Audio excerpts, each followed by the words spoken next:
Motor neuron disease जब हम कहते हैं, is first of all is there a treatment for motor neuron disease? क्या ट्रीटमेंट है इसका? इसका कोई ट्रीटमेंट तो है नहीं। तो पहली बात ये, देखिए बहुत लोगों को अभी न्यूरो रीजनरेशन की वजह से दीज थिंग्स आर हैपनिंग।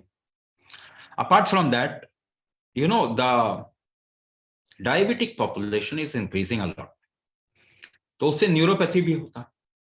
तो न्यूरोपैथी डायबिटीज से हम कोरिलेट जरूर कर रहे हैं, मगर डायबिटीज से नहीं होता, मेटाबॉलिक डिसऑर्डर से। अगर चीजों को आप सही बोले ना, तो पर भी आप सोचेंगे कि इसको कैसे ठीक करें।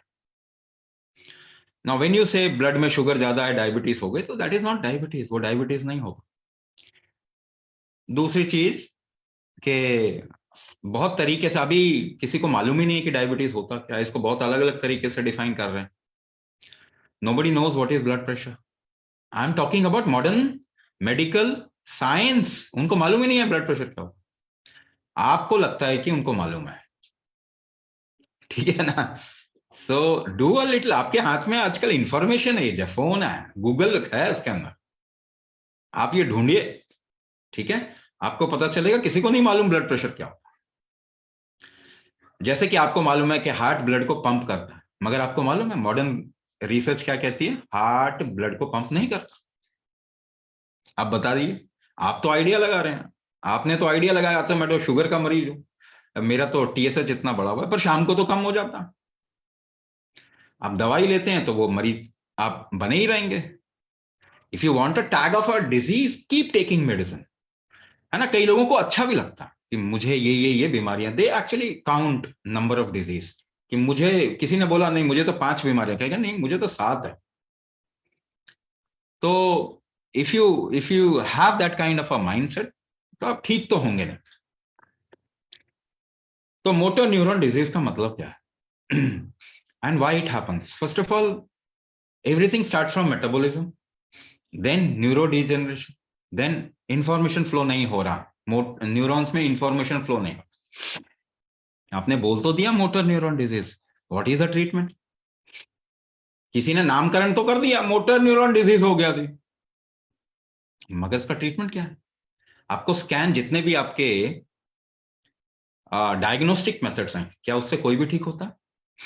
केवल पता लग जाता है, थोड़ा पता लग जाता है, लेकिन शायद उसके पीछे का कारण भी पता नहीं लगता। मोटर न्यूरॉन डिजीज हो गया तो क्यों हो गया भाई? आप थोड़ा पीछे जाओ ना, थोड़ा क्वेश्चन पूछो क्यों हो गया। Slowly you can move back to basics. तो पहली बात, आपको सिंपल सॉल्यूशन बता दूं पहले। ऐसा ज्ञान चर्चा तो बहुत चलती है, सॉल्यूशन तो मिलेगा नहीं ना, सारा गूगल दिमाग में भर लीजिए तब भी ठीक नहीं होंगे। तो एक ज्ञान चर्चा से कोई ठीक नहीं होता, ठीक है? मोटर न्यूरॉन डिजीज में प्रॉब्लम क्या होता है? You are not able to control your limbs, आप अपने हाथ पांव को कंट्रोल नहीं कर पाते, ठीक है ना? आप अपने हाथ पांव को कंट्रोल नहीं कर पाते। कंट्रोल करने के लिए क्या करते हैं? What do you do to control? So उंगलियों को फंसा लीजिए, just do a little experiment, साथ में एक्सपेरिमेंट करते हैं, आपको पता चलेगा ना। उंगलियों को फंसा लीजिए, just clasp your fingers and pull, खींच लीजिए, खींचिए जोर से, एंड होल्ड, रोक लीजिए। आपने सांस रोक रखी है, सांस रोका है आपने पीछे। How do you control any activity? By holding your breath. तो आप अपने लिम्स पे कंट्रोल कैसे करते हैं? By holding your breath. तो अगर आपके लिम्स पे कंट्रोल नहीं है, तो सबसे पहली चीज क्या खत्म हुई आपके शरीर के अंदर? ब्रेथ होल्ड कैपेसिटी, आपकी सांस रोकने की क्षमता कमजोर हो गई। इसका मतलब है सांस रोकने की क्षमता से ही रीजनरेशन होता है। अब आइए उस बात पे। तो आपका न्यूरो डिजेनरेशन जो हुआ है, उसको डायरेक्टली कोरिलेट कीजिए, आपकी सांस रोकने की क्षमता कमजोर हो गई तो न्यूरो डिजेनरेशन हो गया। रीजनरेशन करना है तो सांस रोकने की क्षमता बढ़ानी पड़ेगी, कुंभक कैपेसिटी बढ़ानी पड़ेगी, तभी रीजनरेशन होगा, पहली बात। लेकिन आपका ये ड्रॉप फुट और जो मोटर न्यूरॉन डिजीज, ये तो इमीडिएटली आप देखोगे आपका कंट्रोल बढ़ जाएगा। The moment you start kumbhak, you will see the control over your body will increase, ठीक है? सीधा सीधा सीधा सीधा को देखिए। इसीलिए मैं बार बार कह रहा हूं कि जिसे आप साइंस समझते हैं वो साइंस है नहीं, ऐसा आपको लगता है कि वो साइंस है। लॉन्ग टर्म में आप देखेंगे आपको बर्बाद कर देंगे वो। ठीक है ना, किसी वो नाम रखा हुआ है उन्होंने साइंस, हमसे साइंस चुरा के ले गए ये सारे गोरे भारतीयों से। साइंस हमारी देन है, भारतीयों की देन है दुनिया को, हमसे चुरा के ले गए ये सारे गोरे, लुटेरे हैं, डकैत हैं सारे के सारे। नाम देखो कैसा कैसा रख दिया। तो डकैतों की बात ना माने, ठीक है, अपनी बुद्धि को खोलें। आप समझदार लोग हैं, आप लोग भारतीय हैं, आप लोग इंडियन हैं, चीजों को और अच्छे से समझने की कोशिश करें, तब आपको एक्चुअल साइंस पता चलेगा। हमारे खून ही, जो हमारा भारतीयों का खून है ना, वो साइंस है। आप समझें इस बात को। Okay, Ganga ma'am writes about suffering from spondyloarthritis. I'm taking medicines, but still I have body pain, neck pain, and knee pain. Please help me. Itis का मतलब क्या है? आर्थराइटिस आपने बोला ना, स्पॉन्डिलाइटिस, आइटिस ऐसा ना। देखिए आप पढ़ रहे हैं ग्रीको रोमन लैंग्वेज, ठीक है ना, आपकी लैंग्वेज है नहीं है। अब आपको वो अपनी लैंग्वेज पढ़ाते हैं, वो कुछ भी बोलते हैं। तो पहली बात तो किसी को आपको समझना भी है ना, तो उसकी लैंग्वेज को भी थोड़ा समझना पड़ेगा, तब आपको पता चलेगा कि आपकी लैंग्वेज कितनी डीप है। क्योंकि एक्चुअली में ग्रीको रोमन लैंग्वेज में लाइफ की, जीवन की गहराई को समझाने का कोई तरीका नहीं। So it's a very surface kind of a language.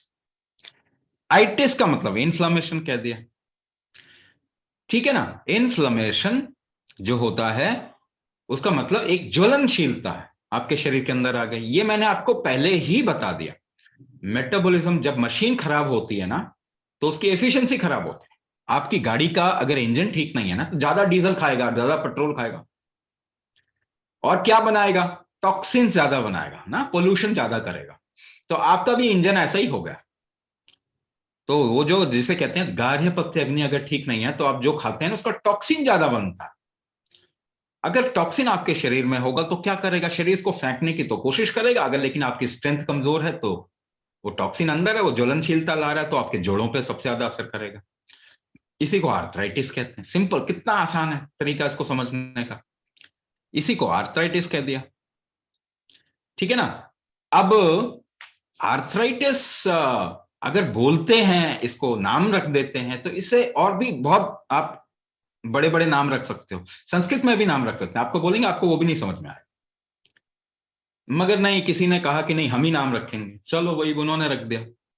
मगर इनको आप थोड़ा समझने की कोशिश करें, तो आपको पता चलेगा, ठीक है ना। अब कोई दवाई नहीं है ऐसे ठीक होने की, कोई दवाई नहीं है ऐसे ठीक करने की। पूरे शरीर में दर्द है, दर्द तो होगा, इन्फ्लेमेशन से दर्द होता है। जैसे आप शरीर को ठंडा कर लेंगे ना, आपको आराम मिल जाएगा। चलो सोल्यूशन बताऊं आपको, सिंपल सोल्यूशन बताता हूं। ये लेकिन टेम्पररी सोल्यूशन है, क्विक फिक्स है, ट्रीटमेंट नहीं है, ठीक है ना। जैसे यूट्यूब में आजकल आते हैं ना, साहब बताओ ये कर लें, ये कर लें, ये कर लें, है ना, घिया खा लो गुड़ के साथ में, कुछ भी बोलो तो आप ठीक हो जाओगे। आज तक तो कोई ठीक नहीं हुआ, ठीक है। तो आपका शरीर, इस आप जब तक ठीक नहीं करेंगे, इसकी शक्तियों को ठीक नहीं करेंगे, इसके ऑर्गन्स को रिवाइव नहीं करेंगे, इसके रीजनरेटिव स्ट्रेंथ नहीं बढ़ाएंगे, तब तक कुछ नहीं हो सकता। क्योंकि आप जो भोजन कर रहे हैं ना, उसको पचाने के लिए भी आपके शरीर को जोर लगता है, ठीक है ना। दूसरी बात, आपने भोजन तो सारा का सारा जेनेटिकली मॉडिफाई कर दिया, दोबारा से फिरंगी चक्कर में पड़ गए, आपने सारा विनाश ही कर दिया अपना। जेनेटिकली जीएम क्रॉप खाते हैं सब सारे के सारे। शरीर इसको पहचानता नहीं है, तो टॉक्सिन ज्यादा ही बनेंगे। अच्छा, आपको सिंपल सी बात बताऊं, आपको समझ में आएगा। आप जब खड़े होते हैं ना, आप जब खड़े होते हैं ना, तो आपकी सांस ज्यादा आती है, इनहेलेशन ज्यादा होती है आपके शरीर से। जब आप लेटते हैं ना, तो एक्सहेलेशन ज्यादा होता है आपके शरीर में। आपने कभी नोटिस नहीं किया होगा, इसलिए कह रहा हूं आप साइंस नहीं पढ़ रहे। आप साइंस ही नहीं पढ़ रहे, केवल नाम, साइंस के नाम के नीचे कुछ उल जुलूल पढ़ रहे हो। आपके बच्चे उल जुलूल चीजें पढ़ रहे हैं अपने स्कूल में जाकर। तो जब खड़े होते हैं ना, तो इनहेलेशन ज्यादा होता है, जब लेटते हैं ना, तो एक्सहेलेशन ज्यादा होता है, जब बैठते हैं ना, तो सम होता, बराबर होता है। इसीलिए हमारे देश में जमीन पे बैठ के काम होता है। भोजन भी करेंगे तो कैसे, समभाव में करेंगे, तो बैठ के करें। काम कैसे करेंगे, खड़े होकर नहीं करें। लेकिन आजकल लेडीज सारी की सारी किचन में कैसे भोजन बना रही है, खड़े होकर बना। आपके चेयर ऊंचे हो गए, है ना, वो खड़े ही है, जमीन से नहीं, जमीन के नजदीक नहीं है आप, तो सम नहीं होगा आपकी सांस समभाव में, यानी ऑटो इम्यून डिसऑर्डर बढ़ेगा। रीजनरेशन डिजनरेशन को अगर बराबर नहीं करेंगे तो ऑटो इम्यून डिसऑर्डर बढ़ जाएगा। तो आप बैठ के काम नहीं कर रहे,